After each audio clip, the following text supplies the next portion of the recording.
Ya, ini yang cukup menarik ya. Jadi dalam dunia kedokteran tidak ada atau dikenalnya istilah bekam ya, atau al-hijamah. Dalam konsep kedokteran, bekam ini dianggap sebagai pengobatan alternatif ya. Pengobatan yang ya penting nggak penting gitu ya. Jadi nggak dianggap sebagai sebuah pengobatan yang masuk dalam dunia kedokteran. Padahal kalau dikaji dari sisi ilmiah ini sangat luar biasa, sangat luar biasa. Seperti kita ketahui bahwa kalau saya contohkan jantung ini seperti lautan, terus pembuluh darah besar sungai, pembuluh darah lebih kecil kali, dan yang paling kecil namanya kapiler, kita sebut got lah misalnya bahasanya. Jadi kan ada aliran darah dari got, dari kali, dari sungai ke laut, sama dengan jantung pembuluh darah kita. Nah ternyata daerah-daerah yang paling kecil di pembuluh darah, yang disebut dengan pembuluh darah kapiler, itu daerah yang banyak terjadi sumbatan-sumbatan. Ya kalau kita ibaratkan kalau sungai sama got, kalau ada sumbatan sedikit pastikan yang tersumbat di gotnya, bukan di sungainya. Sama halnya dengan di daerah pembekaman itu. Nah kapiler itu ternyata banyak di daerah-daerah yang tepi atau pinggir. Salah satunya adalah di end organ atau di daerah kulit. Kulit itu banyak pembuluh darah kapiler-kapiler yang kecil sekali. Dan itu sering terjadi sumbatan. Maka itu kenapa indikasi-indikasi medis itu sering dilihat di kulit. Misalnya penyakit hepatitis, bilirubinnya meningkat, kulitnya warnanya kuning. Contoh lagi misalnya penyakit misalnya gagal ginjal, urium naik, kreatinin naik, kulitnya agak berwarna hitam.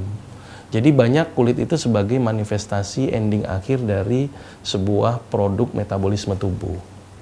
Oleh karena itu ketika proses pembekaman kan ini melibatkan kulit. Nah kulitnya itu dikop, kemudian dibikin perlukaan dengan harapan darah yang ditimbulkan itu terkop lagi, tertarik. Karena ternyata kalau di got nyumbat, nih saya contohkan saja supaya masyarakat mudah ya.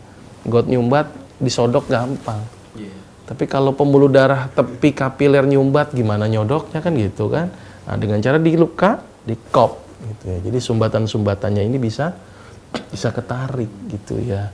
Maka itu kenapa bekam ini sangat bagus sekali untuk menghilangkan sumbatan-sumbatan di daerah pembuluh darah tepi.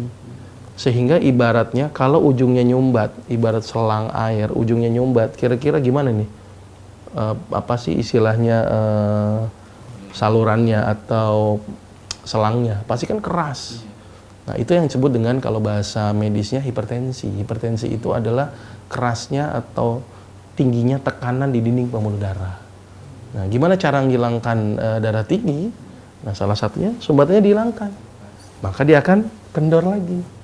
Nah, itu bahasa medisnya disebut dengan resistensi vaskuler perifer atau tahanan pembuluh darah tepi.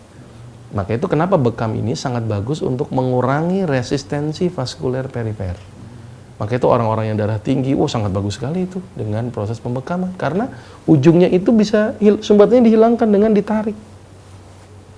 Dan kenapa bekam ini kok bisa menghilangkan sumbatan? Karena tadi proses perlukaan, kemudian pengokopan.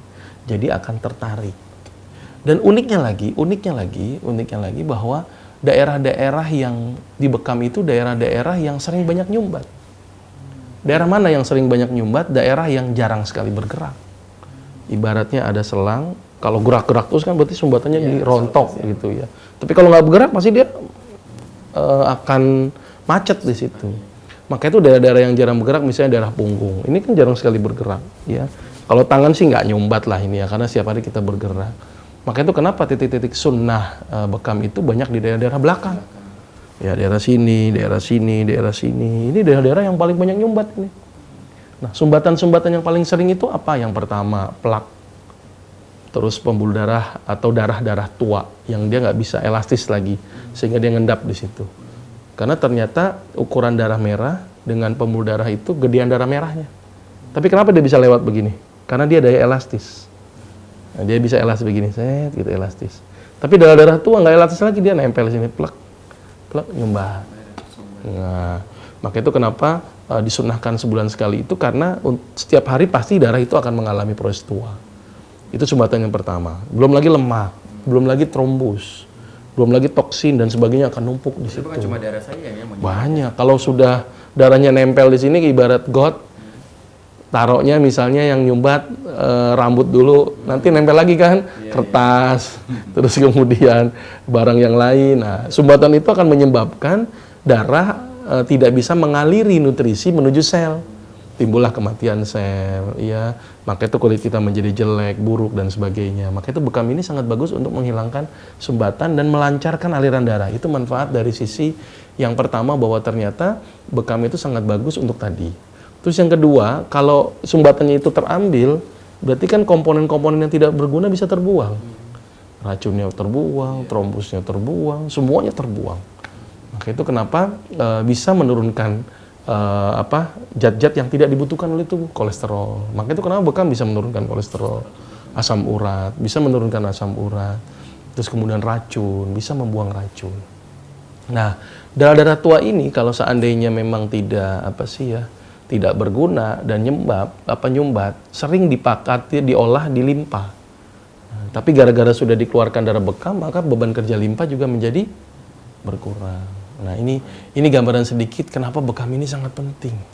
Bahwa ternyata tubuh kita ini sering terjadi metabolisme yang menyebabkan tersumbatnya aliran darah dengan segala penyebab. Baik itu trombus, baik darah tua gitu ya, ataupun toksin, ataupun zat-zat lain yang memang tidak dibutuhkan yang akan menyumbat di daerah pemudara-pemudara tepi. Dan itu sangat dianjurkan untuk selalu berbekam tiap bulan gitu. Disunahkan sebulan sekali. Karena setiap hari kan kita makan, ya kan? Darah juga ada waktu untuk regenerasi. Setiap hari kadang-kadang kita makan racun, apalagi sekarang ini makanan banyak yang mengandung racun gitu kan, yang tidak berguna, pestisida, pengawet dan sebagainya. Ini yang menyebabkan kenapa pentingnya berbekam gitu ya untuk 1 bulan 1 kali. Nah, gitu gambarannya Mas Abang.